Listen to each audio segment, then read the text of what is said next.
And of course, we always start with the latest on health and healing. Now, here's some good news for those of you who eat your broccoli, or broccoli sprouts, even more powerful, or take any of your broccoli powders. This is according to the University of Utah, the Health Science Center, actually University of Texas. Quote, the world's longest-lived rodents don't eat broccoli, but they have the protection of a protein that in humans is activated by consuming broccoli. That's according to a new study. Researchers from the Barshop Institute for Longevity and Aging Studies measured signaling of the protein called NRF2, and they found that the maximum lifespan is enhanced when we eat broccoli. So, one more reason to have your broccoli, and I try to get my broccoli every day in some form. Ideally, you get your organic broccoli, steam it, because then it becomes more bioavailable. You're actually improving on it. Then put some lemon juice on it and some extra virgin olive oil, a little Himalayan sea salt, and your favorite spice. And then have that in a salad. Also, a new report from University of Texas Health Science Center says that frequency of drinking diet soda to increases in your waist. Now, that should be a contradiction. Why? Because the diet sodas are supposed to have no calories. Therefore, you can have it. More benefit to you because you're not having the sodas that have all the sugar. Well, this says not true. Quote, those who drink diet soda thinking it will help them shed unwanted belly fat may see their waistlines expand instead. A new analysis from an observational study of men and women at the Longevity Center. So, evidently, what is in the diet sodas disrupts our normal metabolism, and that causes weight gain, even in the absence of the extra calories.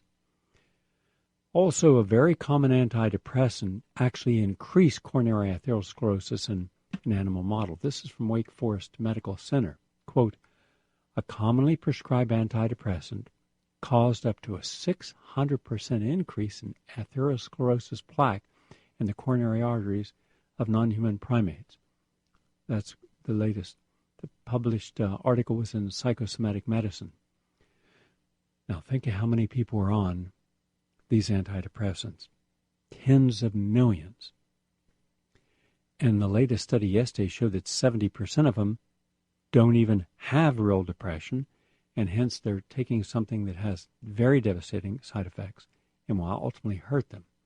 Well, now we know it goes beyond that. It really hurts them because you increase your risk of dying of a heart attack or a stroke.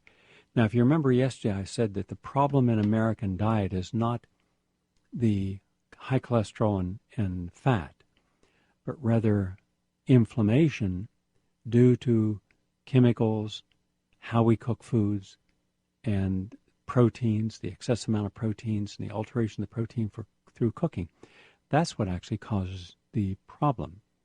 And then I went through in detail how that happens, and oxidation of fats, and how by taking your antioxidants, vitamin E, vitamin C, coenzyme Q10, zinc, you're able to trap a lot of those free radicals. One of the best free radical neutralizers is alpha-lipoic acid. It's a terrific way of doing it. But if you just had 4 glasses of fresh-made vegetable juice a day, and you put some lemon juice from fresh lemons, and some vitamin C, about 1,000 to 2,000 milligrams, up to bowel tolerance, and you drank those juices, you would be trapping and neutralizing the free radicals that lead to oxidative stress. And it's the oxidative stress that damages your epithelium and leads to atherosclerosis and the plaque buildup. And then your the aggregate coming together of your fats, and then you have a heart attack or stroke.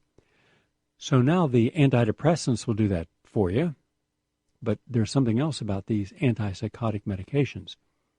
According to Children's Hospital in Philadelphia, published in the Journal of the American Medical Association Pediatrics, as of today, quote, antipsychotic use may increase the risk of diabetes in children? Well, first of all, why are any children taking antipsychotic medication? They may be disruptive. They may be curious. They may be exuberant. They may be on a caffeine high, but they're not psychotic. And yet, by pathologizing all children, then you end up able to give them these antipsychotic medications. And then, of course, a lot of them kill themselves, or they walk into a school and kill the other children and kill themselves. 95% of all mass murders, all, including the French pilot, or the German pilot, were on antipsychotic medication or antidepressants. And yet, the media refuses to touch it because of who controls the media, Big Pharma. You probably, if you were born in the 1950s or 60s, you probably have had your tonsils taken out. And that's unfortunate because your tonsils actually are important in your body. We were told they're just useless appendages that cause the body a problem. Not true. In fact, you could avoid tonsillectomies and save your immune system. And here's the latest from Organic Lifestyle. The tonsils are part of our immune system, that we know, the visible part of your lymphatic system. They provide the first line of defense for pathogens swallowed or inhaled. Specialized cells in the surface of the tonsils capture pathogens, allowing B cells and T cells to attack them. Tonsil tissue is similar to other lymphatic tissue, what we call lymph nodes, found under the arms and around the groin. The purpose of tonsils is to clear the area of toxins.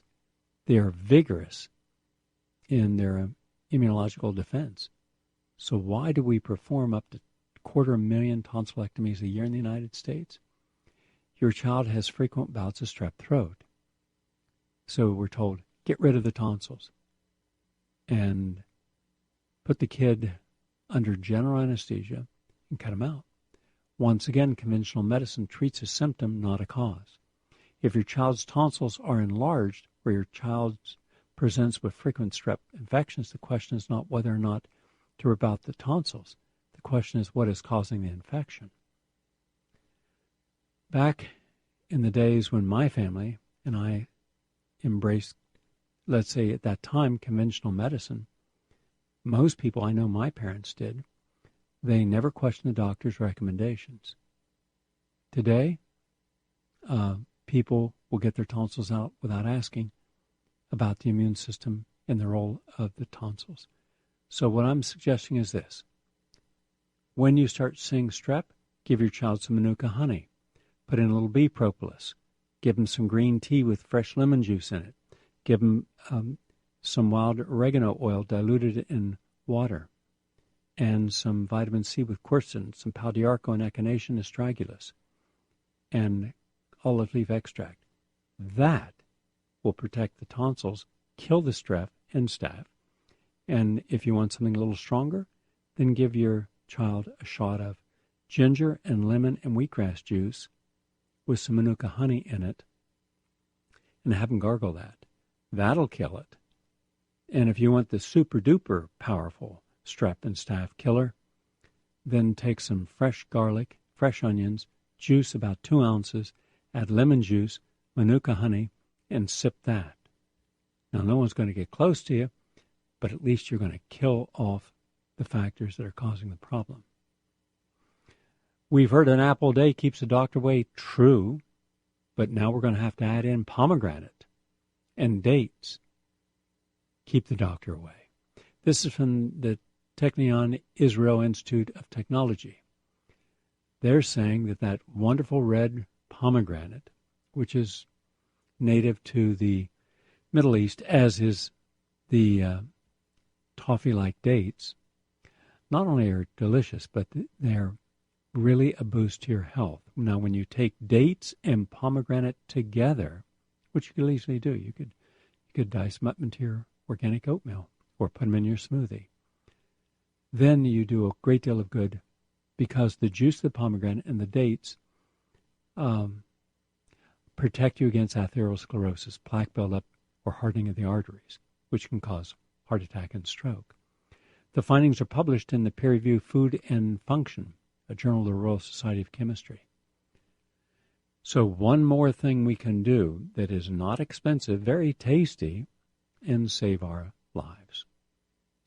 And finally, working up a sweat, it could save your life. From James Cook University in Australia, quote, physical activity that makes you puff and sweat is key to avoiding an early death. That's a large Australian study found. They followed 204,542 people. Wow, that's a lot of people for 6 years. And compared those who engaged in only moderate activity, like gentle swimming or social tennis or household chores, with those who included at least some vigorous exercise, jogging, aerobics, competitive tennis. They found that the risk of death for those who included vigorous activity was substantially lower. So, quote, the benefits of vigorous activity applied to men and women of all ages and were independent of the total amount of time spent active reduced the risk of mortality. So get in some vigorous activity every day. This is a big study, 200,000 people for 6 years. It's important. And one last thing, according to a study out of Asia, consuming peanuts, of course we're talking about organic peanuts, can help prevent foodborne illnesses caused by intestinal bacteria pathogens. The study published by the Institute of Food Technologists found that white peanuts assist in improving human gut microflora, as well as reducing foodborne bacterial pathogens like E. coli and Salmonella. Now, why is that? Because there are some chemicals in the peanut shell. There are two major portions, the brown thin skin and the white kernel. In the study, researchers from the University of Maryland found that the kernel, or the kernel powder, also called peanut flour, has prebiotic, meaning good bacteria effects. The findings show that if you were to have some peanuts, you would end up stimulating good probiotics, and that would be terrific. And that was published in the Journal of Food Science. Oh, and for the gentleman who stopped me in the airport yesterday and said, "Don't I know you?" And I said, "I don't know if you know me." "Weren't you on PBS?" "Yeah." "Okay, got a question for you. I asked my doctor about coenzyme Q10. He said, it doesn't do anything." And I said, "Well, that's your doctor. That's his opinion. Now, do you want to know what the actual science shows?" "Yeah, well, the science shows that you could have a terrific amount of benefit for your heart. It increases the benefits to your heart. It can, in fact, the newest study shows that it can save severe heart failure patients from premature death. And that's a matter of fact. It's been studied. There are thousands of studies on coenzyme Q10, ubiquinone. And if more heart patients are educated about coenzyme Q10 and how much to take and what form to take, we could have a lot less people dying of heart disease. I suggest 100 milligrams morning, afternoon, and night, unless you have a heart condition, then, or dementia, or Alzheimer's, then it can go up substantially. That's the latest on health and healing.